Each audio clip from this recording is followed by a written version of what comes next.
Central Capini ili Pokucaj na moja vrata je turska serija koju ćete pogledati više puta sigurno. Serija prati priču o Serkanu Boletu, bogatom i arogantnom poslovnom čovjeku, i Edi Yildiz, veseloj i ambicioznoj studentici. Njihovi se putevi neočekivano križaju kada Serkanu treba pratilja koja će se pretvarati da je njegova djevojka kako bi popravio svoj javni imidž, a Eda se nalazi u situaciji gdje joj je očajnički potrebna stipendija koju je Serkan prethodno otkazao. Serkan Edi nudi ponudu. Ako se pristane pretvarati da su u vezi 2 mjeseca, on će joj vratiti stipendiju. Taj odnos između njih dvoje je donesen na takav način da su glumci čak i u stvarnom životu nakon snimanja serije bili u ljubavnom odnosu, koji se nedavno završio i rastužio veliki broj ljudi i ljubitelja ove serije širom svijeta. Iako njihova veza započinje kao poslovni aranžman, polako se razvijaju pravi osjećaji. Kroz seriju gledamo kako se dvoje glavnih likova suočavaju s raznim izazovima, kako u svojim osobnim, tako i profesionalnim životima, koji testiraju njihovu vezu i postupno ih zbližavaju. Kako se priča odmotava, otkrivaju se tajne iz njihovih obiteljskih prošlosti koje utječu na njihovu sadašnjost i budućnost. Ti obrati uključuju obiteljske svađe, poslovne rivalitete i skrivene istine koje su godinama bile zakopane. Važan aspekt serije je i sam razvoj likova. Eda, koja je u početku prikazana kao neovisna i ciljana, uči o kompromisu i povjerenju u vezi, dok Serkan, koji je na početku hladan i kontrolirajući, uči o važnosti ranjivosti i istinskog povezivanja s drugima.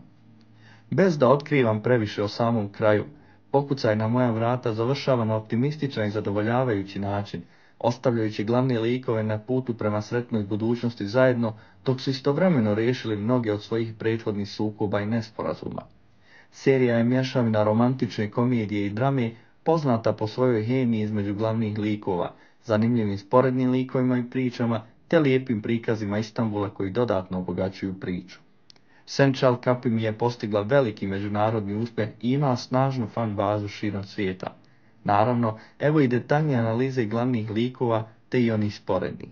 Eda je mlada, entuzijastična i inteligentna studentica arhitekture koja se suočava s financijskim problemima zbog gubitka stipendije. Ona je poznata po svojoj ljubavi prema biljkama i zalaganju za zaštitu okoliša. Karakterizira je snaga volje i neovisnost, ali istovremeno je vrlo osjetljiva na svoje bližnje.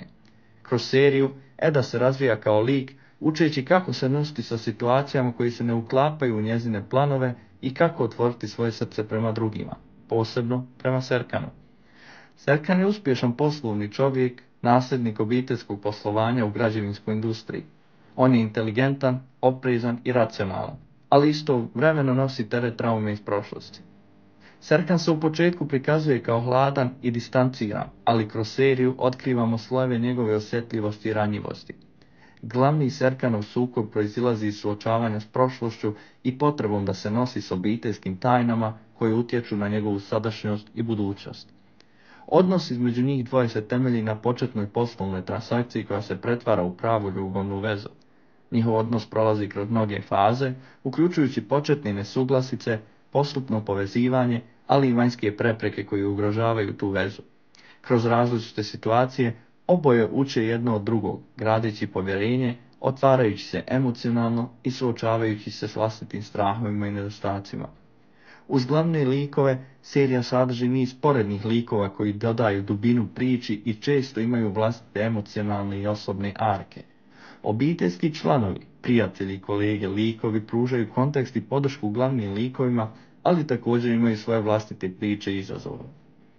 Jedan od ključnih aspekata serije je razvoj likova Ede i Serkana koji prolazi kroz transformacije, suočavajući se s vlastitim unutarnjim sukobima, preprekama izvan njihove kontrole i učeći kako graditi zdrave odnose. Kiraz je lik koji se pojavljuje kasnije u seriji, a njezina uloga i odnos s glavnim likovima donose novu dinamiku i emotivnu dubinu. Bez otkrivanja previše, Kiraz je ključan za razvoj odnosa između Ede i Serkana, ističujući njihovu sposobnost za ljubav, brigu i žrtvu. Ajfer je Edina tetka i jedna od njezinih najbližih osoba. Otkako su Edini roditelji umrli, Ajfer se brine o njoj. Ajfer je srdačna, brižna i vrlo zaštitnički nastrojena prema Edi. Njezin lik također dodaje humor seriji, posebice kroz njene interakcije s drugim likovima. Melo je jedna od Edinih najboljih prijateljica, poznata po svojoj veseloj i ponekad neozbiljnoj naravi. Njezina podrška i lojalnost Edi su neupitni, a njezin optimizam i humor često pomažu u razbijanju napetosti. Melo također ima svoj put razvoja, suočavajući se s vlastitim ljubavnim zanimanjima i izazovima. Engin je Serkanov najbolji prijatelj i poslovni partner, poznat po svojoj harizmi i sposobnosti da uvijek vidi svijetlu stranu života. Njegov odnos sa Serkanom pruža uvid u Serkanovu ranjivu stranu, a njegova vlastita romantična putovanja dodaje zanimljivu sporednu priču. Piril je još jedan blizak Serkanov suradnik i dobra prijateljica. Njezina inteligencija, profesionalizam i emotivna snaga čine je ključnim likom u poslovnom aspektu priče. Njezin odnos s Enginom pruža dodatnu dimenziju njezinom liku i istražuje teme ljubavi, povjerenja i osobnog rasta. Erdem je humorističan uredski pomoćnik u Serkanovoj firmi.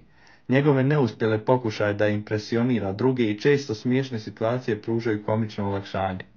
Unatoč svojoj smiješnoj naravi, Erdem pokazuje trenutke iskrene lojalnosti i dobrote. Ovi sporedni likovi igraju ključne uloge u razvoju priče i glavnih likova, svaki donoseći jedinstvene osobine i dinamiku u seriju. Njihove osobne priče, odnosi i interakcije s Edom i Serkanom obogaćuju narativ, dodajući slojevitost i širinu emotivnog spektra serije Pokucaj na moja vrata. Serija koja je osvojila mnoga srca će, ne sumnjamo, osvojiti i vaše i biti razlog zašto ćete se zaljubiti u turske drame i komedije. Hvala vam na gledanju. Podržite naš rad pretplatom na kanal i lajkujte ovaj video. Ostavite nam komentar koje recenzije biste htjeli još da vidite na našem kanalu. Lijep pozdrav od tima moje turske serije.